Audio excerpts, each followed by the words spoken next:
बेटा current electricity में हमने ये पढ़ा कि जब भी चार्ज का फ्लो होता है तो करंट फ्लो करती है, लेकिन चार्ज का फ्लो होता कैसे है? चार्ज का फ्लो होता है पोटेंशियल डिफरेंस के कारण। मतलब अगर पोटेंशियल डिफरेंस क्रिएट करते हैं across the two ends of a conductor, तो उस पोटेंशियल डिफरेंस के कारण चार्ज फ्लो करता है, और rate of flow of charge है उसी को हम बोलते हैं करंट। ठीक है, अब ये पोटेंशियल डिफरेंस क्रिएट कैसे होगा, या ये पोटेंशियल डिफरेंस कौन क्रिएट करता है, what is the source of this potential difference, वो अभी हमारा टॉपिक रहेगा आज। We will study about cell. Cell के बारे में पढ़ेंगे बेटा हम। सेल एक ऐसा डिवाइस है जिसकी हेल्प से पोटेंशियल डिफरेंस क्रिएट किया जाता है। A device which is used to maintain potential difference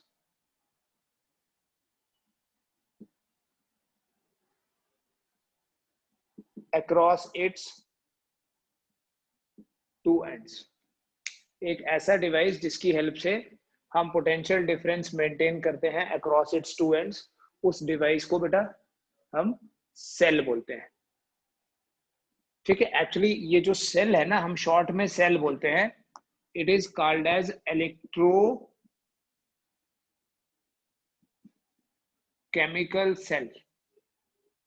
in detail we call it as electrochemical cell, and is defined as a device which converts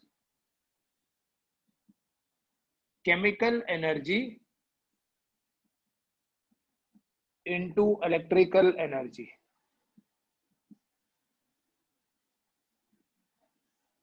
एक ऐसा डिवाइस जिसकी help से chemical energy को electrical energy में convert किया जाता है, उस डिवाइस को बोलते हैं इलेक्ट्रोकेमिकल सेल, शॉर्ट में cell.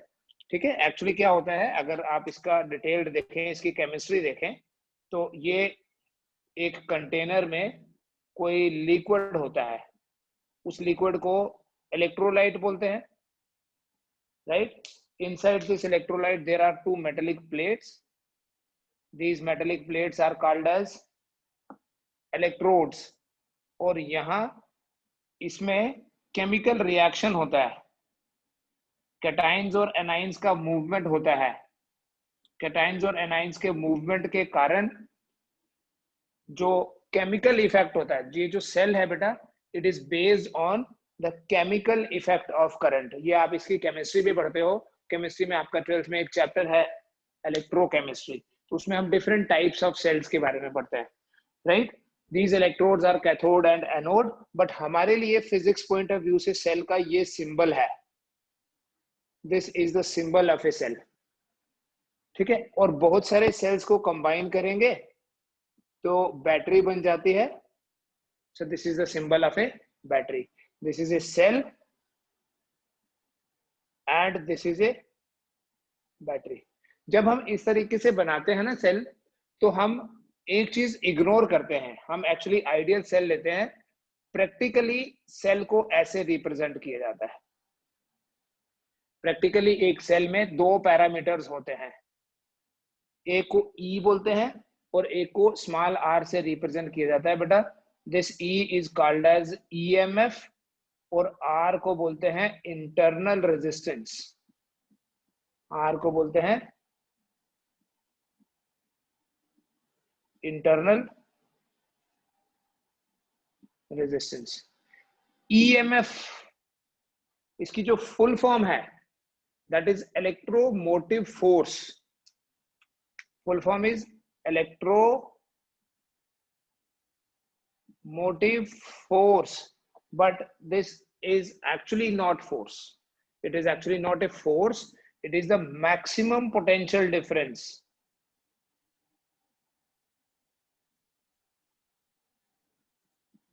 Maximum potential difference across the two ends। Cell के दोनों एंड्स के अक्रॉस जो मैक्सिमम पोटेंशियल डिफरेंस होता है, उसी मैक्सिमम पोटेंशियल डिफरेंस को हम ईएमएफ बोलते हैं, उसी को हम इलेक्ट्रो फोर्स बोलते हैं। ठीक है। इंटरनल रेजिस्टेंस क्या है बेटा? इंटरनल रेजिस्टेंस सेल का अपना रेजिस्टेंस होता है। It is the resistance of the material of cell. जैसे ये रेजिस्टेंस होगा एटम्स का, या इलेक्ट्रोलाइट का रेजिस्टेंस होगा, कनेक्टिंग वायर जो यहाँ होगी इनका रेजिस्टेंस होगा। दैट इज, हमें अगर हम एक ड्राई सेल की बात करें तो ऐसा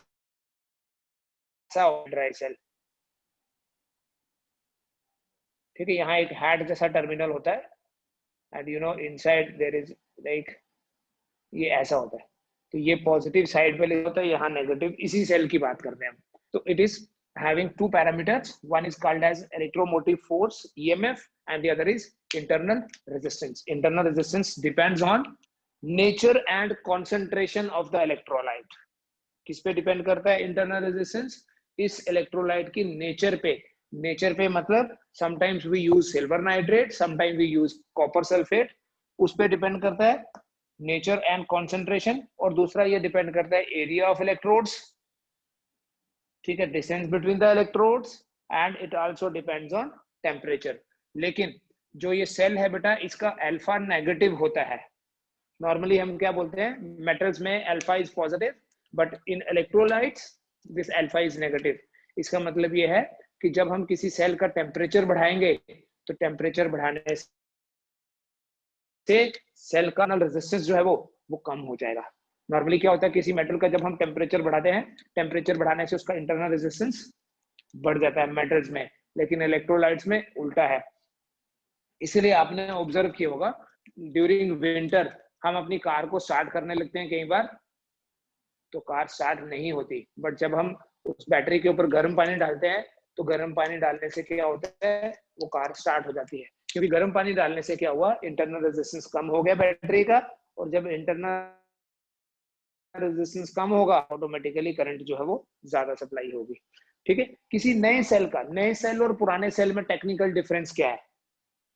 ऐसे तो हम बोलते हैं नया सेल जिसको हम यूज कर रहे हैं, जो हमें ज्यादा देर के लिए करंट सप्लाई कर रहा है, और पुराना सेल हो गया मतलब डेड हो गया सेल। तो जो इंटरनल रेजिस्टेंस है बेटा, उसका डिफरेंस है। The internal resistance of a freshly prepared cell is small. किसी नए सेल को टेक्निकली कैसे डिफाइन करते हैं? नए सेल का इंटरनल रेजिस्टेंस कम होता है, but when the cell is put more and more into use, its internal resistance increases.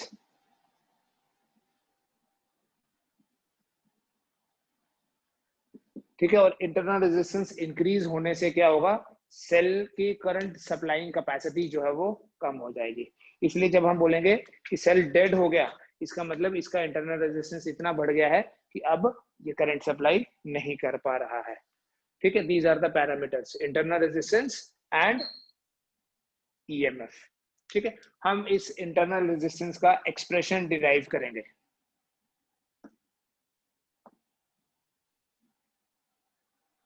Expression for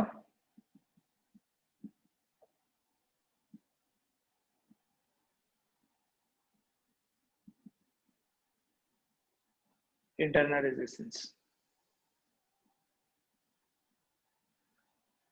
देखो दो चीजें समझना बेटा, अगर मैं ये एक सेल लगा रहा हूं, इसके साथ एक इंटरनल रेजिस्टेंस हमेशा होगा।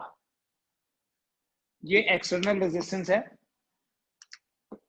पहले सर्किट देखो आप, ये एक्सटर्नल रेजिस्टेंस है, यहाँ एक की लगा दी, और ये की जो है ना ये ऑफ है, मतलब मैंने इस की को ऑन नहीं किया। यहाँ कैपिटल आर है एक्सटर्नल रेजिस्टेंस, की ऑफ है अगर, तो इसे बोलते हैं ओपन सर्किट।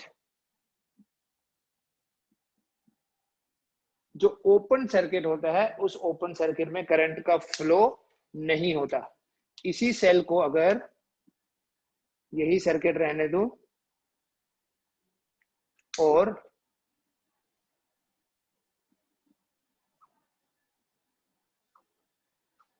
अब मैं की को क्लोज कर देता हूं, अब इसमें करंट फ्लो करेगी।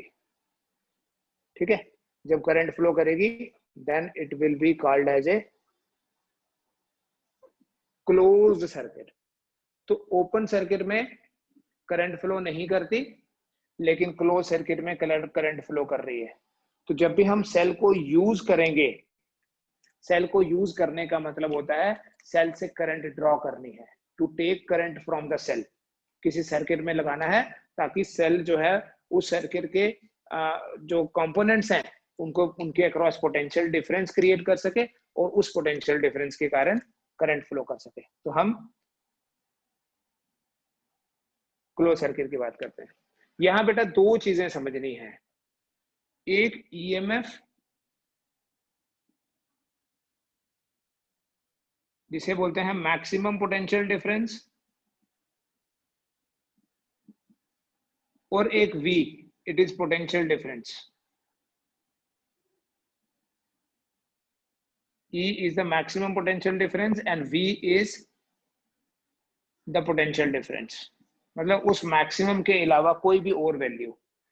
V तब होता है when the circuit is closed और E जो है वो ओपन सर्किट में है।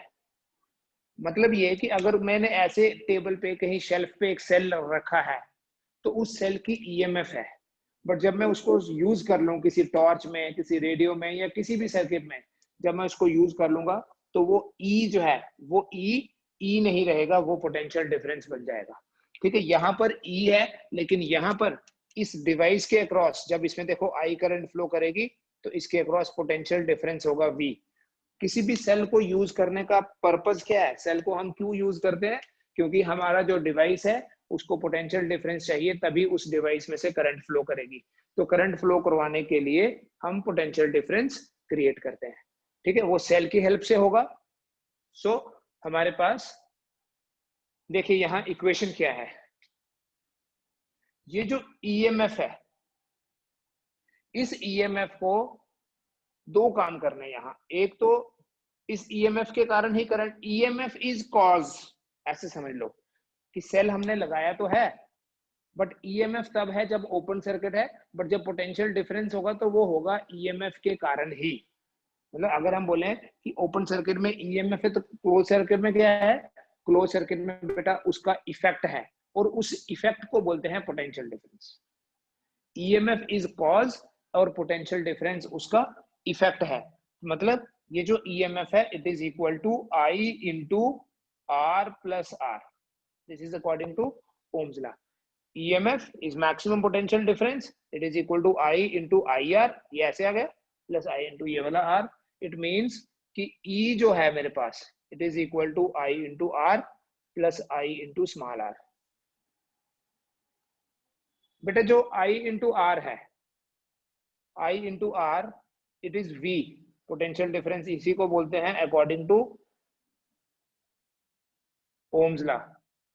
ठीक है, और जब मैं ऐसे लिखूंगा तो मैं ये भी लिख सकता हूं that I is equal to V by R। तो यहां मैं इस I इंटू आर की जगह ऐसे लिखूंगा V plus I into R ही लिखता हूं अभी। तो R क्या बन जाएगा मेरे पास?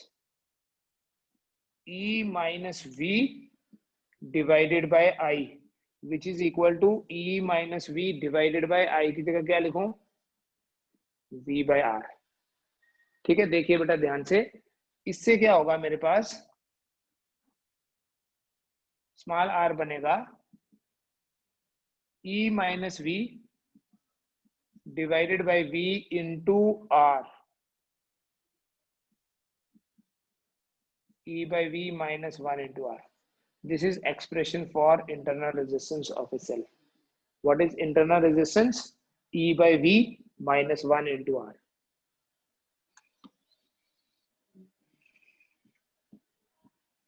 ठीक है, ये एक फॉर्मूला याद रखें।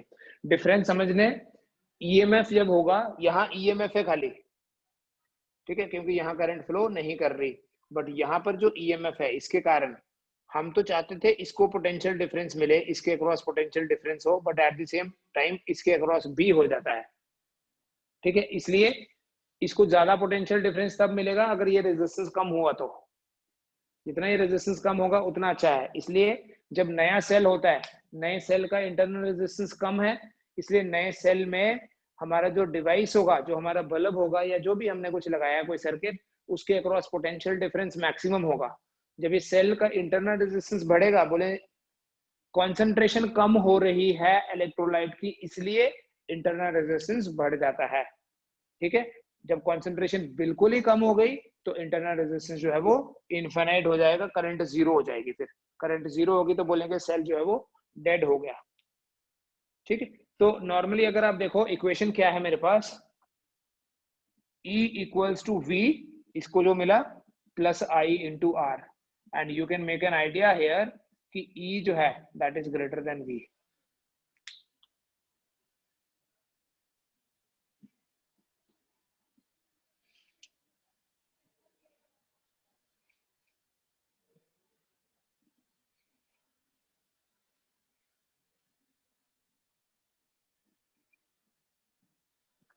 बेटा ये भी एक मिसकंसेप्शन है कि E हमेशा V से बड़ा होता है। बेसिकली क्या है, सेल में दो मोड्स होते हैं, there are two modes in a cell.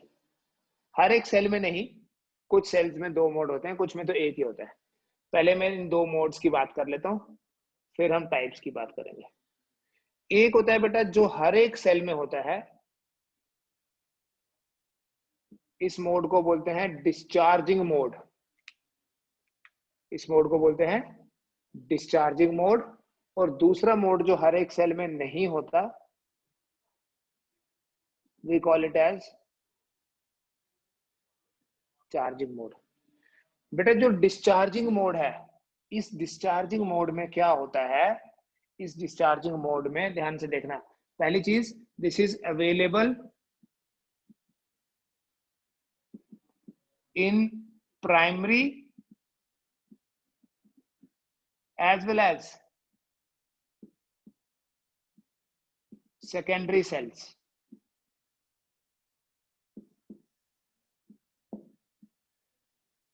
Primary cells में भी होता है डिस्चार्जिंग मोड और सेकेंडरी सेल्स में भी होता है। इस मोड में, in this mode, the cell supplies current. किसको सप्लाई करता है ये सेल करंट? सेल सप्लाई करता है करंट किसी भी एक्सटर्नल डिवाइस को, किसी रेजिस्टर को या किसी भी सर्किट को सेल जो है वो करंट सप्लाई करता है। ऐसे बनाऊंगा मैं,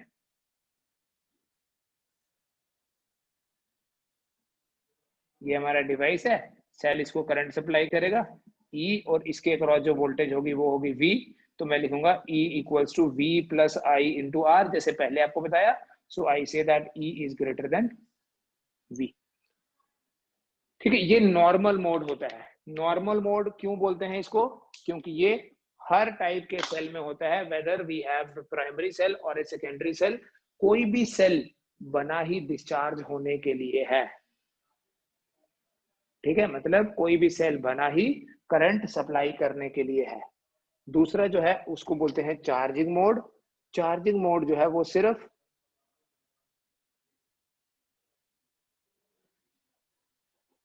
सेकेंडरी सेल्स में होता है। This is available only in secondary cells. Charging mode सिर्फ सेकेंडरी सेल्स में होगा, और इस मोड में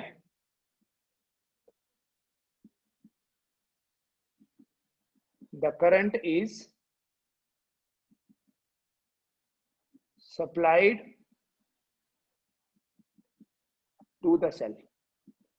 इन दिस मोड सेल को करंट सप्लाई की जाती है बाय सम एक्सटर्नल सोर्स।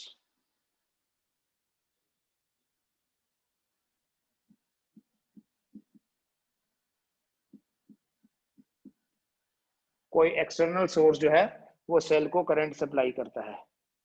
जब सेल को करंट सप्लाई की जाएगी तो चार्जिंग मोड है, और सेल को करंट सप्लाई करने के लिए ये हमारा सेल है। अब जब जब आपने सेल बनाना है ना, साथ में इंटरनल रेजिस्टेंस भी बनाना है। सेल को करंट सप्लाई करने के लिए उसके दोनों टर्मिनल्स के अक्रॉस हमें पोटेंशियल डिफरेंस क्रिएट करना पड़ता है ताकि सेल में करंट फ्लो करे। ये है करंट जो सेल में फ्लो करेगी, ठीक है। ये करंट इस सेल के कारण नहीं है, सेल तो डेड हो गया, हम उसको चार्ज कर रहे हैं, ये करंट फ्लो कर रही है। और बेटा करंट तभी फ्लो करेगी अगर जो ईएमएफ है वो कम है, हमारे जो पोटेंशियल डिफरेंस है वो ज्यादा होना चाहिए ईएमएफ से। लेकिन ये चार्जिंग मोड हर एक सेल में नहीं होता, इसलिए कोई कंफ्यूजन नहीं होना चाहिए कि ईएमएफ क्यों लिखा हुआ है ग्रेटर देन वी। बेसिकली हम जब ईएमएफ लिख रहे हैं ग्रेटर देन वी तो इसका मतलब हम डिस्चार्जिंग मोड की बात कर रहे हैं, which is available in every type of cell, ठीक है। But there is an exception कि सेकेंडरी सेल्स में वी जो है वो ई से ज्यादा होता है। उसके बाद देखिए बेटा, इसका मतलब हमारे पास दो तरह के सेल्स होते हैं, primary and secondary.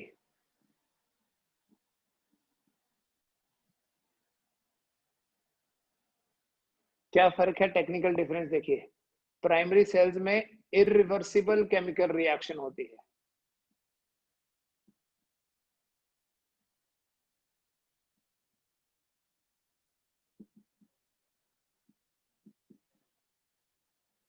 in primary cells an irreversible chemical reaction takes place, ठीक है। इसका मतलब यह है current can only be supplied,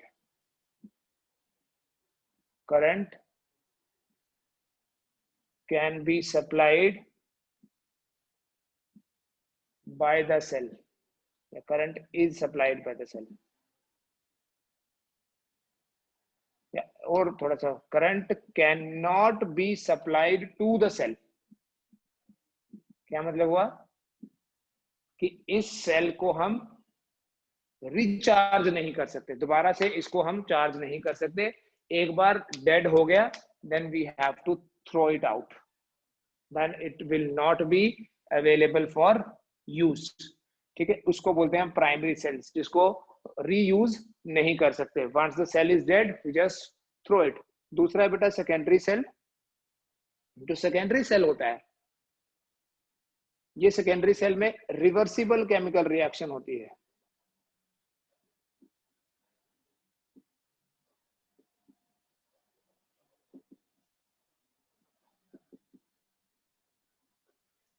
in secondary cell जो केमिकल रिएक्शन होती है, that chemical reaction is reversible. तो रिवर्सिबल केमिकल रिएक्शन होगी, इसका मतलब सेकेंडरी सेल में हम करंट सप्लाई कर सकते हैं उसको। Current can be supplied to the cell. जब सेल को करंट सप्लाई कर सकें तो वो सेकेंडरी सेल है, और जब हम सेल से करंट एक्सट्रैक्ट कर सकते हैं तो वो प्राइमरी। अब इसमें से भी कर सकते हैं एक्सट्रैक्ट, इसमें दोनों मोड्स होते हैं। सेकेंडरी सेल में चार्जिंग मोड होता है, डिस्चार्जिंग मोड भी होता है, क्योंकि खाली चार्ज करके कुछ नहीं करना है हमने। जब तक वो सेल डिस्चार्ज नहीं होगा, जब तक वो सेल करंट सप्लाई नहीं करेगा, it is of no use. So these secondary cells are also discharge, are also having a discharging mode. जैसे यहाँ हम इसको करंट सप्लाई नहीं कर सकते, बाकी इसने तो करंट सप्लाई करनी ही है। जैसे हमारा जो ड्राई सेल है ना, ड्राई सेल जो सिंपल वाला सेल आता है वो प्राइमरी सेल होता है, लेकिन हमारा जो लेड एसिड अकोमुलेटर है that is a secondary cell. हमारे मोबाइल में जो बैटरी है that is a combination of secondary cells, क्योंकि एक बार डिस्चार्ज होगा तो हम उसको फिर से चार्ज करेंगे। In the similar way there is a term called as capacity of a cell. Capacity होता है किसी भी सेल की प्रॉपर्टी है, एक सेल की या बैटरी की, the amount of charge supplied by the cell। कोई भी सेल कितना चार्ज सप्लाई करता है, कर सकता है for a given amount of time, उसे बोलते हैं capacity. You know that charge is equal to current into time. Q जो है, Q होता है करंट इनटू टाइम। तो अगर हम चार्ज की बात करें SI यूनिट तो एम्पियर इनटू सेकेंड आएगा।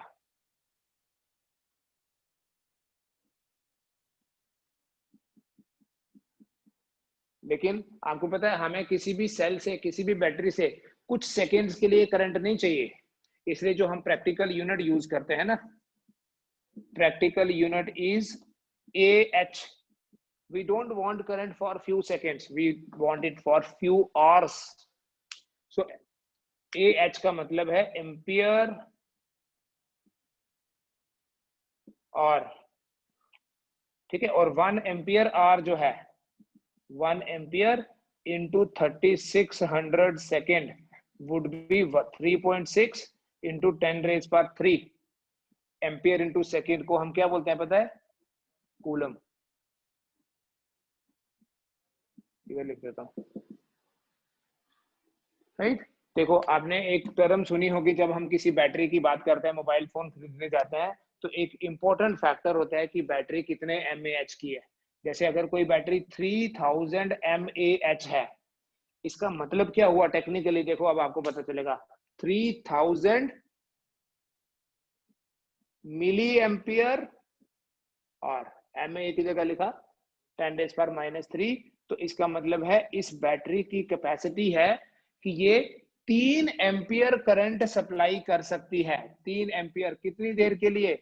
1 घंटे के लिए। या 1 एम्पियर सप्लाई कर सकती है फॉर 1/3 ऑफ एन आवर। या तो 3 एम्पियर 1 घंटे के लिए, या 1 एम्पियर 1/3 मतलब 20 मिनट के लिए, या 10 एम्पियर कितनी देर के लिए? देखो 10 एम्पियर कितनी देर के लिए? इसको 10 से मल्टीप्लाई कर दो, इसको 10 से मल्टीप्लाई कर दो, सो दैट इनको मल्टीप्लाई करके क्या आएगा? 3/10, सॉरी।